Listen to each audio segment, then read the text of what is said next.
여러분 안녕하십니까? 오늘 국회에서 이동관 방송통신위원장 후보자 인사청문회가 열렸습니다. 증인 없이 열린 청문회에서 야당 의원들은 과거 이명박 정부 시절 이 후보자가 언론에 부당하게 개입했다며 집중 추궁했습니다. 하지만 이 후보자는 그 정도는 기본 직무라고 답했고 자신은 스핀 닥터의 역할을 한 거라면서 아무 문제 없다는 취지로 일관했습니다. 먼저 김건희 기자가 보도합니다. 이명박 정부 시절 YTN 등 보도 전문 채널의 보도를 매일 모니터링해서 보고했던 당시 이동관 홍보수석실. 정권의 비판적인 보도를 고치도록 조치하기도 했다는 게 최근 드러났습니다. 이 후보자는 통상적 업무 차원이라고 했습니다. 이런 정도 협조 요청하는 거는 사실은 기본 직무입니다. 언론에 대해서 해야 할 역할 중 하나라며 스핀 닥터라는 용어를 강조했습니다. 책에도 나와 있습니다. 언론 내나 협조 요청하고 스핀 지시해놓고 안 닥터는 했다고 무엇인가? 그러는 그 인식이 지금 후보자의 가장 큰 문제예요. 스핀 닥터의 역할 중에 하나입니다. 이동관 후보자가 말한 스핀 닥터의 사전적 의미는 대중의 생각에 영향을 미치기 위해 특정 사건이 설명되는 방식을 통제하려고 시도하는 사람입니다. 조선일보 보도를 관리했냐는 질문에도 역시 스핀 닥터로서의 직무를 수행한 것이라고 말했습니다. 적절하게 우호적 보도가 나오도록 노력하는 거는 저는 홍보 라인에 있는 사람의 기본 직무라고 생각합니다. 우호적 언론인을 선별해 대통령의 격려 대상 언론인을 보고한 문건에 대해서도 문제의식은 보이지 않았습니다. 아니 이런 정도가 뭐 특별히 무슨 대단한 문건이라고 작성을 지시하고. 아니에요. 이 후보자는 대통령 격려 전화 문건은 잘 모르겠지만 대통령과 기자를 연결한 적은 있다고 답했습니다. 직접 격려 전화하시는 게 어떻겠냐고 현장에서 바꿔드린 적은 몇 번 있습니다. 아니 대통령께서 언론사 사장하고 통화하면 안 됩니까? 그거를 문건을 가지고 스핀 닥터. 이런 후보자의 인식에 대해선 여당 소속 과방위원장까지 함께 엄호에 나섰습니다. MBC 뉴스 김건희입니다. 삼성의 전경련 복귀 문제에 대해 삼성준법감시위원회가 경영진이 최종 결정하되 전경련의 정경유착 행위가 지속되면 탈퇴하라고 공고했습니다. 사실상 전경련 복귀를 용인한 겁니다. 경실련은 삼성에 대한 사회적 감시를 위해 탄생한 준법감시위원회가 존재 목적을 잃었다고 논평했습니다. 문다영 기자가 보도합니다. 삼성준법감시위원회는 삼성의 전경련 복귀에 대한 명확한 의견을 내지 않았습니다. 최종 가입 결정은 삼성 경영진의 몫으로 돌렸습니다.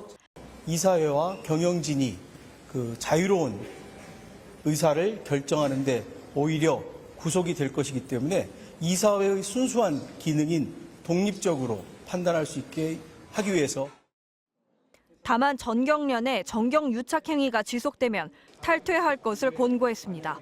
전경련의 혁신안이 전경련의 정경유착 고리를 확실하게 끊을 수 있을지에 대해서는 근본적인 우려를 표명하였습니다. 삼성의 전경련 복귀를 전제하고 이후 정경유착이 지속되면 탈퇴를 권고했다는 점에서 사실상 정경련 복귀를 용인한 것이란 해석이 나옵니다.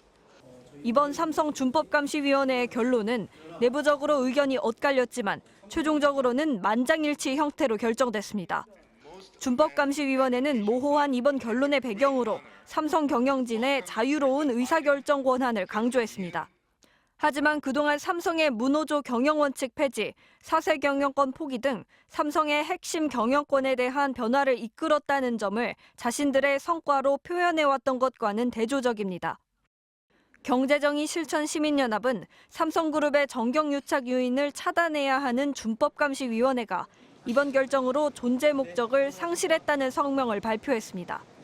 삼성전자 등 5개 삼성 계열사는 조만간 이사회를 열고 전경련 재가입 여부를 최종 논의할 것으로 보입니다. 삼성을 따라 탈퇴한 LG와 SK, 현대차그룹도 전경련 재가입 검토를 시작했습니다. MBC 뉴스 문다영입니다. 오늘 대전의 한 신협에 강도가 들어서 현금 3,900만 원을 빼앗아 달아났습니다.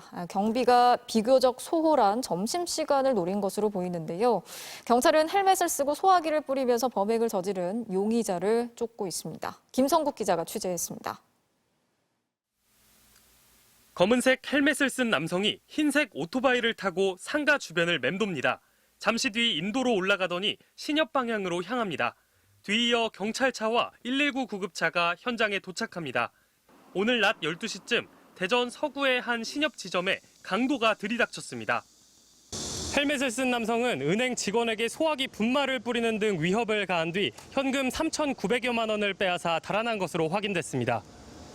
강도가 들어왔을 때는 점심시간이라 남녀 직원 2명만 남아 있었는데 남자 직원이 잠시 자리를 비운 상황이었습니다. 남직원이 그때 나왔는데 옷이 그게 뭐냐니까 이거 분말값 뒤집어 써갖고서 나도 저기 쓰러져갖고 그때 멍했다고 그렇게 얘기를 하고. 강도는 창구에 있던 직원을 흉기로 위협하며 자신의 배낭에 돈을 넣으라고 요구했고 현금을 받은 뒤 다시 소화기를 뿌리며 신협에서 나와 오토바이를 타고 달아났습니다. 당시 현장에는 고객은 없었고 인명피해는 발생하지 않았습니다.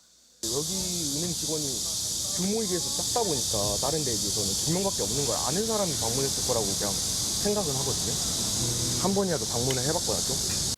경찰은 훔친 오토바이로 범행에 나선 용의자가 서대전 나들목 방향으로 도주했다면서 경찰 250명을 투입해 수색하고 있다고 밝혔습니다.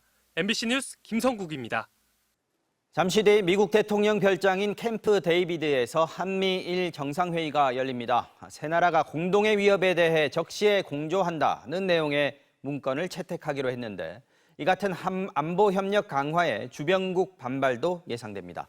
현지 취재 중인 이정은 기자 연결해서 자세한 이야기 나눠보겠습니다. 자, 이 기자, 세 나라 정부 모두 이번 회의로 안보 공조의 수준이 높아질 거라고 의미 부여를 하는 것 같습니다.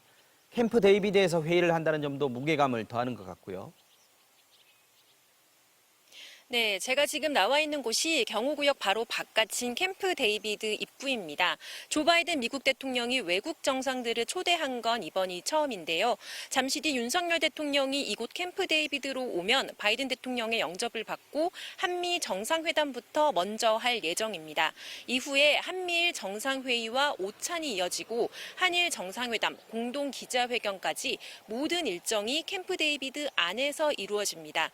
이와 관련해 한 전문가는 한미일 정상이 캠프 데이비드 안에서 산책하고 관계를 과시하는 상징적인 장면만으로도 북한, 중국, 러시아 같은 주변국들이 경계할 거라 전망했습니다.